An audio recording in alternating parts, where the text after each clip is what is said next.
ანუ ოჯახის ექიმთან მიდიხარ, აი ეგ ჩვეულებრივად შენი სახელი და გვარი იწერება და გამოგეწერება რეცეპტი.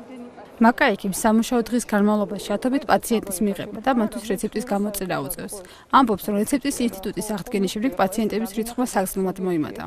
არ წარმოადგენს არანაირი პრობლემას ჩემი აზრით როგორც ექიმისთვის არც თვით რეცეპტის გამოწერის პროცედურა არ არის დაკავშირებული რაიმე გარკვეულ სირთულეებთან და ასევე მოსახერხებელია პაციენტებისათვის. ჩემი აზრით ის სია რომელიც დღეს არსებობს საკმაოდ ნორმალური და დამაკმაყოფილებელი სია რეცეპტის არ გასაცემი მედიკამენტების და ასევე იმ მედიკამენტების რომლებიც რეცეპტით გაიცემიან. დარწმუნებული ვარ რომ კიდევ მიმდინარეობს ამასთან დაკავშირებით მუშაობა. 1 სექტემბრიდან პირველი და მეორე ჯგუფის 6405 დასახელების მედიკამენტი აფთიაქებში რეცეპტად აღარ გაიცემა. ერთ თვის მანძილზე სიამ რამდენიმე ცვლილება განიცადა. ბოლო ცვლილების მიხედვით გადავდებელი დახმარების მედიკამენტებს წნევის დამწევი რამდენიმე საშუალება, ასევე ალერგიული რეაქციები და ბრონქული ასთმის სამკურნალო ტაბლეტები დაემატა. დინამიური პროცესი არის.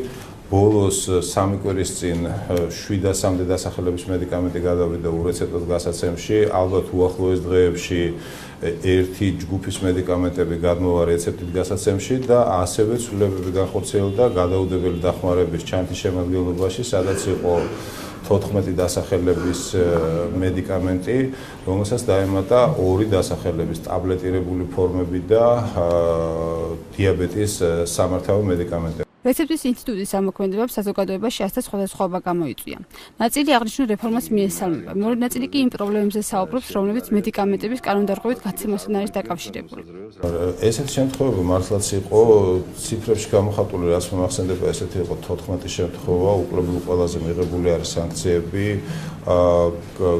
მათ დაეკისრათ ჯარიმები და რამოდენიმე შემთხვევაში გაუუქმდათ საქმიანობის ლიცენზია. მიუხედავად იმისა, რომ მედიკამენტების რეცეპტით გაცემის პროცესთან დაკავშირებული პრობლემები შემცირებულია, კანონდარღვევი აფთიაქების მიმართ ადმინისტრირების გამკაცრებას მოითხოვს ფარმაცევტული კომპანიების ასოციაციების აღმასრულებელი დირექტორი. ჩვენი თხოვნა არის, საერთო თხოვნა ასოციაციის არის ის, რომ ამოქმედეს უფრო მკაცრი ადმინისტრირება დამღვრელთა მიმართ. ჩვენ თვითონ ვატარებთ შიდა მონიტორინგებს, ვაწვდით ამ ინფორმაციას პერმანენტულად სამინისტროს და არის ამ ეტაპზე რეაგირება. რეცეპტის ინსტიტუტის აღდგენიდან ერთი თვის შემდეგ პროცესს დადებითად დაფასებს როგორც ჯანმრთელობის მინისტრი, ასევე სხვადასხვა ფარმაცევტული კომპანიების წარმომადგენლები. ევროკავშირთან ასოცირების ხელშეკრულებით სხვა არაერთ მნიშვნელოვან საკითხთან ერთად საქართველოს საზოგადოებრივი ჯანმრთელობის უზრუნველყოფის ვალდებულებაც აქვს აღებული.